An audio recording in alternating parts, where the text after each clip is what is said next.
नेपाल में विनाशकारी सैलाब से भारी तबाही हुई है। अब तक 389 लोगों की मौत हो चुकी है और 1500 से ज्यादा लापता हैं। 13 पावर प्रोजेक्ट और 19 पुल तबाह हो चुके हैं। लेकिन क्या इतनी बड़ी तबाही को रोका जा सकता था? क्या अगर वक्त रहते नेपाल को जानकारी मिल जाती तो लोगों के मौत के आंकड़े कम हो सकते थे? क्या 45 मिनट की देरी ने नेपाल में ज्यादा तबाही मचाई? क्या नेपाल में आए इस विनाश लीला के पीछे चीन भी एक वजह है? एक एक डिटेल इस रिपोर्ट में देखिए। नेपाल में चाइनीज वाटर बम का सच।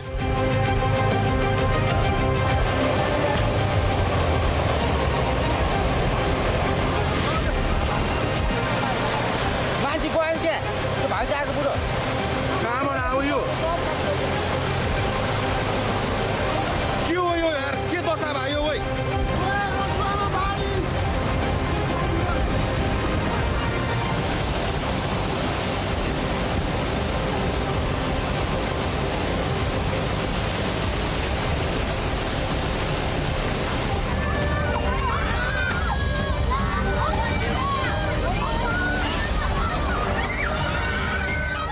अचानक तबाही आई और सब कुछ बहा ले गई।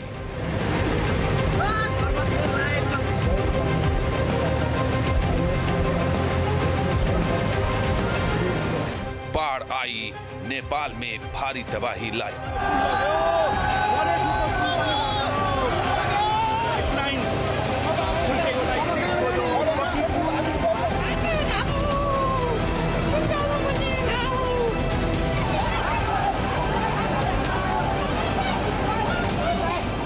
छब्बीस अगस्त की सुबह नेपाल के रसुवा जिले में अचानक हालात बदल गए। नेपाल चीन सीमा के पास नदी का पानी देखते ही देखते बेहद खतरनाक रफ्तार पकड़ने लगा।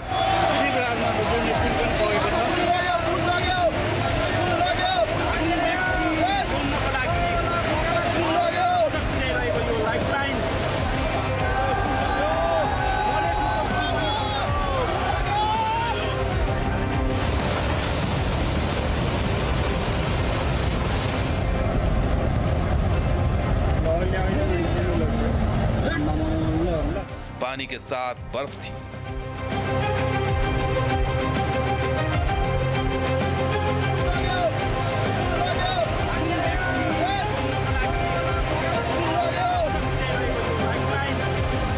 चट्टानें थी।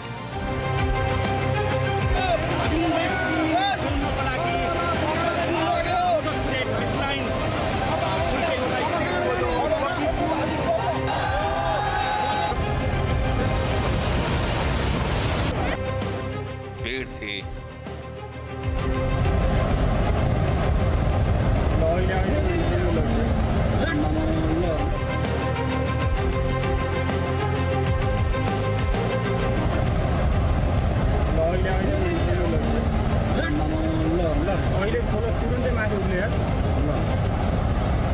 और पहाड़ का भारी मलबा था। मान्छे गयो के त्यो भाइ आएको बुढो कहाँबाट आयो यो?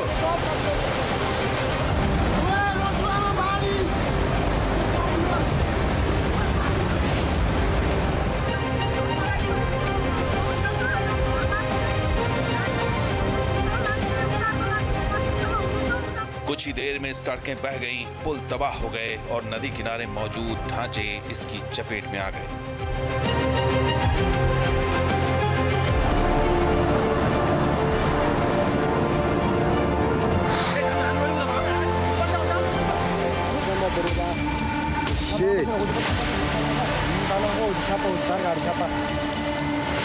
नेपाल के साथ साथ चीन के तिब्बत क्षेत्र में भी इस आपदा का असर पड़ा।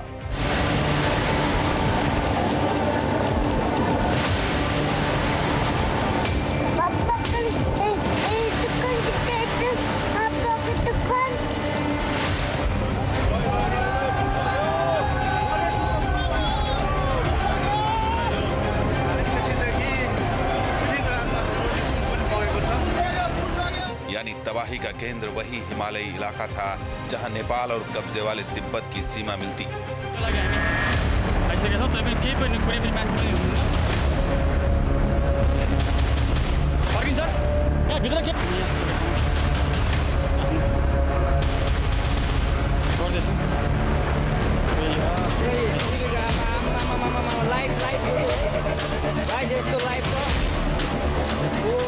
जहां तक नजर जाती है वहां अब सिर्फ बर्बादी, बेबसी और लाचारी नजर आ रही है। न सड़कें बची हैं, न आशियाने।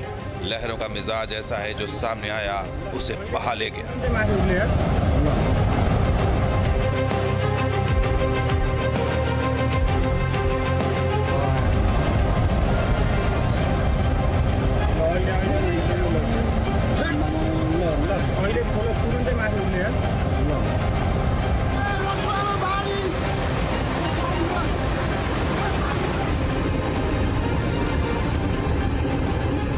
पानी के साथ बड़े बड़े पत्थर ऐसे बह कर आ रहे थे मानो कोई खिलौना हो। मान्छे घरमा सुधार बसे अनि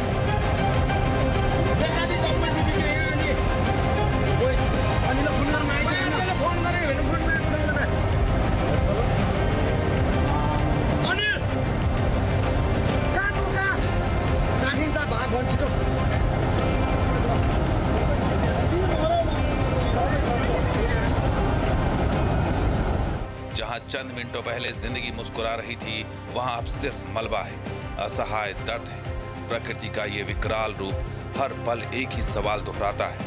जब कुदरत अपने उफान पर आती है तो इंसान की पूरी ताकत और उसकी बनाई हर दीवार पानी के एक तिनके से ज्यादा कुछ नहीं रह जाती। लेकिन नेपाल में आई इस भयानक आपदा को लेकर चीन की तरफ उंगली उठ रही है। सवाल यह है कि जब तबाही नेपाल में आई तो उंगली चीन पर क्यों उठ रही है? नेपाल में आई तबाही में चीन का क्या रोल है? क्यों नेपाल भी चीन पर सवाल खड़े कर रहा है? नेपाल में जब तबाही आई तो ना तो उस वक्त बारिश हो रही थी, ना ही बादल टूटा। फिर भी ऐसी तबाही आई कि किसी को बचने तक का मौका नहीं मिला।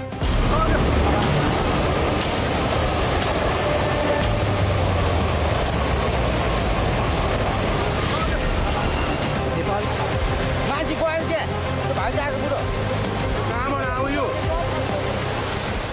नेपाल के रसुवा में 26 अगस्त को अचानक आए सैलाब ने देखते ही देखते चारों तरफ हाहाकार मचा दिया। सुबह के करीब 9 बजे मौसम बिल्कुल साफ था। लोग अपने रोजमर्रा के कामों में लगे थे। तभी चीन के कब्जे वाले तिब्बत की तरफ से आई फोटे कोशी नदी में पानी का ऐसा प्रचंड सैलाब आया जिसने सब कुछ तबाह कर दिया।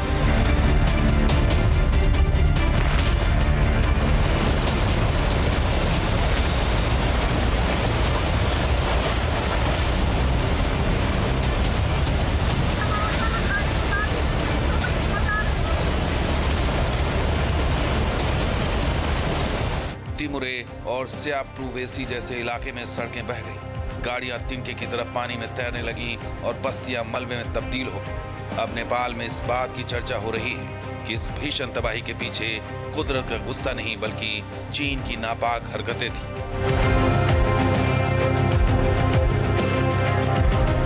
नेपाल के कई पत्रकार संगठनों और अंतर्राष्ट्रीय विशेषज्ञों ने चीन के राष्ट्रपति शी जिनपिंग और उनकी नीतियों पर बेहद गंभीर सवाल खड़े कर दिए, जिसमें नेपाल की इस तबाही में मेड इन चाइना का एंगल निकल कर आया है और चीन पर धोखा देने का आरोप लग रहा है। नेपाली पत्रकार परशुराम काफले ने बुधवार को चीन पर परोक्ष रूप से निशाना साधते हुए कहा है, हमारा उत्तर का पड़ोसी देश अचानक आई बाढ़ के बारे में पहले से चेतावनी देने में नाकाम रहा। उसने विनाशकारी बाढ़ के बारे में पहले से चेतावनी न देकर काठमांडू को कमजोर किया है। नेपाल की तरफ से जिस तरह से सवाल किए जा रहे हैं उससे सवाल यही है कि क्या प्रलय के कहर से नेपाल में नुकसान को कम किया जा सकता था? क्या नेपाल को वक्त रहते अलर्ट नहीं किया गया? अगर वक्त रहते सचेत किया जाता तो क्या तबाही कम हो सकती थी?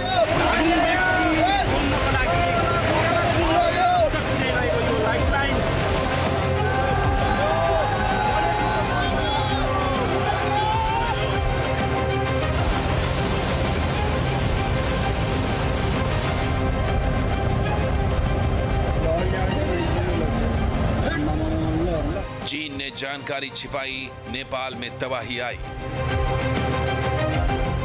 नेपाल में भयंकर बर्बादी की तस्वीरें डराती हैं। यह ऐसी तबाही है जिससे उबरने में नेपाल को काफी वक्त लग सकता है। बड़ी बात यह है कि इस तबाही में चीन का एंगल भी सामने आ रहा है। नेपाल की स्थानीय मीडिया की तरफ से चीन पर गंभीर आरोप लगाए जा रहे हैं। सवाल है कि प्रलय वाली तबाही को मौका क्या चीन ने फिर नेपाल को दिया धोखा? रिपोर्ट्स के मुताबिक तिब्बत में आई बाढ़ और तबाही से लेकर नेपाल में मची तबाही तक की टाइमलाइन से पता चलता है कि चीन ने नेपाल को समय रहते जानकारी नहीं दी। बताया जा रहा है कि जब तक नेपाल को इस बात का एहसास हुआ कि वो प्रकृति के प्रकोप का सामना करने वाला है, तब तक कई घंटे बर्बाद हो चुके थे। नेपाल के लोकल पब्लिकेशन उकेरा की एक रिपोर्ट के अनुसार चीन के समय के हिसाब से सुबह 10:30 बजे तिब्बत के केरुंग काउंटी में अचानक बाढ़ आई थी। दोनों देशों के बीच 2 घंटे 15 मिनट के समय का अंतर होता है, यानी नेपाल के समय के हिसाब से सुबह करीब 8:15 बजे तिब्बत में बाढ़ आई थी। रिपोर्ट में आगे दावा किया गया है कि नेपाल को इस बड़ी बाढ़ के बारे में 45 मिनट बाद पता चला। चीनी अधिकारियों ने जानकारी नहीं दी। आम लोगों से नेपाल के अधिकारियों को इसकी जानकारी मिली। बताया जा रहा है कि चीनी पक्ष ने नेपाल को दोपहर 1:35 पर इसकी जानकारी दी। रिपोर्ट्स के अनुसार इतनी देर से दी गई जानकारी और कंफ्यूजन की वजह से नेपाल में हालात इतने खराब हो गए। रिपोर्ट के अनुसार चीन की जानकारी के बाद नेपाली एजेंसियां हरकत में आई। चीन ने नेपाल के अधिकारियों को बताया कि नदी के रुकने के बाद एक झील बन गई थी। झील फूटने की वजह से भोटेकोशी और त्रिशूली नदी वाले इलाकों में कयामत आ गई।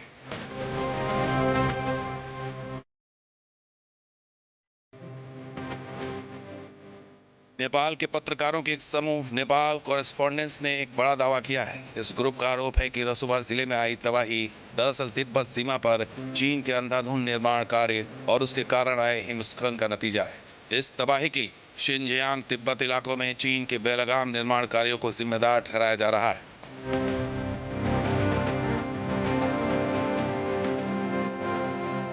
आरोप है कि चीन नेपाल सीमा पर ऊंचाई वाले ग्लेशियर वाले इलाकों में चीन ने अपने श्योकांग मॉडल वाले बॉर्डर गांव और बस्तियां बसा दी। दावा है कि तिब्बत के केरुंग शहर में चीन ने पहाड़ियों को बेदर्दी से काटा है और त्रिशूली नदी के प्राकृतिक बहाव को ही बदल दिया है। सेंसिटिव हिमालय इकोसिस्टम को नुकसान पहुंचाने की वजह से अब चीन नेपाल सीमा पर हर साल भयानक हिमस्खलन हो रही है। इसके अलावा रसुवा बॉर्डर पर केरुंग पोर्ट को 2 नदियों के संगम पर बनाया गया है। आरोप है कि इस बनावट के कारण पानी की स्पीड नेपाल की तरफ बहुत तेज हो जाती है, जिससे अचानक बाढ़ की स्थिति और खौफनाक रूप ले लेती है।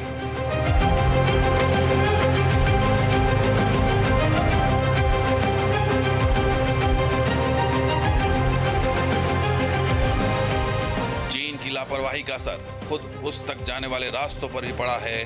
बाढ़ के खौफनाक वेग ने नुवाकोट को चीन के बॉर्डर से जोड़ने वाली 42 किलोमीटर लंबी अहम सड़क को पूरी तरह से खत्म कर दिया है, जिससे आवाजाही ठप हो चुकी है।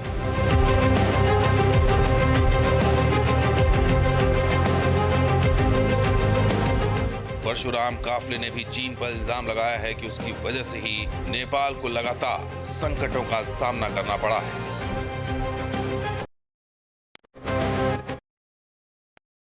हिमालय के इस नाजुक इलाके में चीन की ओर से किए जा रहे बेलगाम निर्माण और आपदा चेतावनी न देने के रवैये ने नेपाल की जनता को झकझोर कर रख दिया है। भोटेकोशी नदी में आई बाढ़ के बाद कई इलाकों से संपर्क टूटा हुआ है और हर तरफ बर्बादी का मंजर है। इस पूरे मुद्दे पर अब चीन कटघरे में। सवाल यही है कि आखिर बीजिंग ने जानकारी होने के बाद भी चुप्पी क्यों साधे रखी? नेपाल को अलर्ट क्यों नहीं भेजा गया?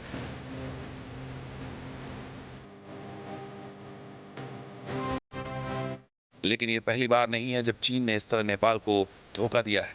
रिपोर्ट्स के मुताबिक पिछले साल जब नदी में बाढ़ आई थी, तब भी चीन ने कोई डेटा शेयर नहीं किया था। आने वाली आपदा के बारे में नेपाल को कोई जानकारी नहीं थी। पिछले साल की बाढ़ भी तिब्बत में ग्लेशियर वाली झील के फटने से आई थी। एक बार फिर वही हुआ है। नेपाली सरकारी एजेंसियों ने दोपहर 1:35 पर चीनी पक्ष से मिली आंशिक सूचनाओं के आधार पर अलर्ट जारी किया। बताया जा रहा है कि वक्त रहते अगर सूचना दे दी जाती तो तबाही से बचाव हो सकता था। कुछ रिपोर्ट्स के मुताबिक चिंता की बात यह है कि चीन की सीमा के भीतर जिस स्थान पर नदी का प्रवाह बाधित हुआ था, वहां बनी झील का पानी पूरी तरह से खाली नहीं हुआ, यानी एक बार फिर बाढ़ आने का खतरा बना हुआ है। इसके कारण भोटेकोशी और त्रिशूली नदी के तटीय क्षेत्रों में बाढ़ का खतरा लगातार बना हुआ है। लेकिन सवाल चीन की एजेंसियों की लापरवाही का है। बार बार इस तरह जानलेवा लापरवाही क्यों करता है चीन? Team news nation.